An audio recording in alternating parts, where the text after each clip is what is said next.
आज की वीडियो में हम क्लास 10th की हिंदी के चैप्टर नंबर 4 हजारी प्रसाद द्विवेदी जो लिखे हैं नाखून क्यों बढ़ते हैं।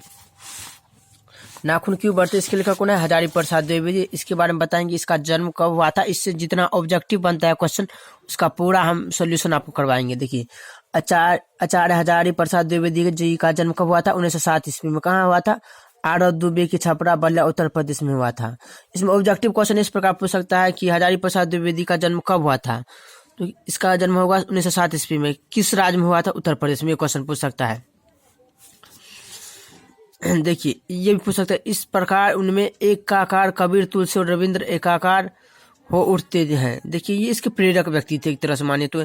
इसमें इस प्रकार भी पूछ सकता है कि वो इसके प्रेरक व्यक्ति कौन थे? कबीर, तुलसी, रविन्द्रनाथ टैगोर, ये सब होगा। देखिए, इसमें जो ऑब्जेक्टिव क्वेश्चन पूछ सकता है, देखिए ऑब्जेक्टिव क्वेश्चन इस प्रकार द्विवेदी जी की प्रमुख रचना है। देखिए, इसमें पूछ सकता है कि कोई ऑब्जेक्टिव में हजारी प्रसाद द्विवेदी जी की प्रमुख रचना कौन है? जैसे हो जाएगा पुराना किताब, अशोक के फूल, इनमें से कोई नहीं, इनमें से सभी। तो देखिए, इसमें तब अशोक के फूल लिख दीजिएगा।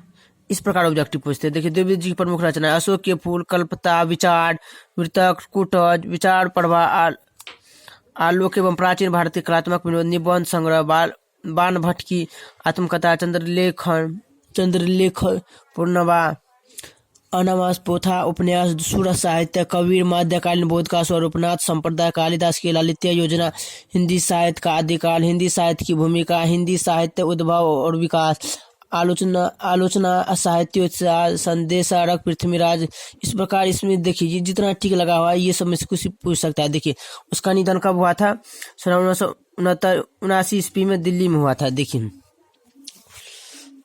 इसमें पढ़ने के लिए क्या है, देखिए पहले बता देते हैं। नाखून क्यों बढ़ता है? हजारी प्रसाद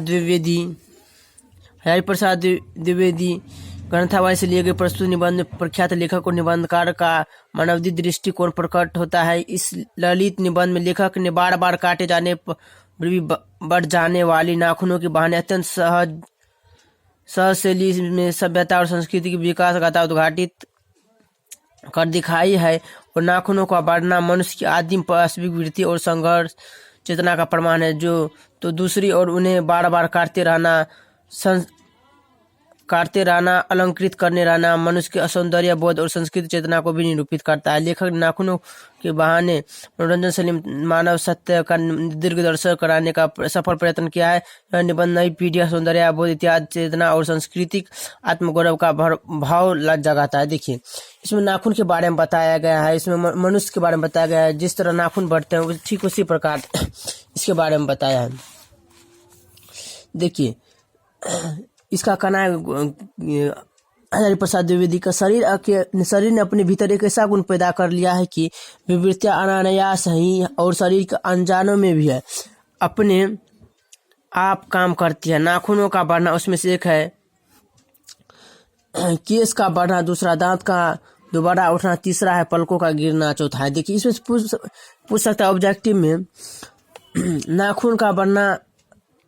नाखून का बढ़ना हजारी प्रसाद द्विवेदी जी द्वारा कौन सी प्रथम है? तो नाखून का बढ़ना हो जाएगा। इस प्रकार ऑब्जेक्टिव पूछ सकता है। देखिए, ऑब्जेक्टिव क्वेश्चन इसे पूछ सकता है, कालिदास ने कहा था कि सब पुराने अच्छे नहीं होते, सब नए खराब भी नहीं होते। ये ऑब्जेक्टिव में पूछ सकता है। ठीक उसी प्रकार गौतम बुद्ध के भी ये लाइन पूछ सकता है। गौतम ने ठीक ही कहा था कि मनुष्य की मनुष्यता यही है कि वह सबके सुख दुख को सहानुभूति के साथ देखता है।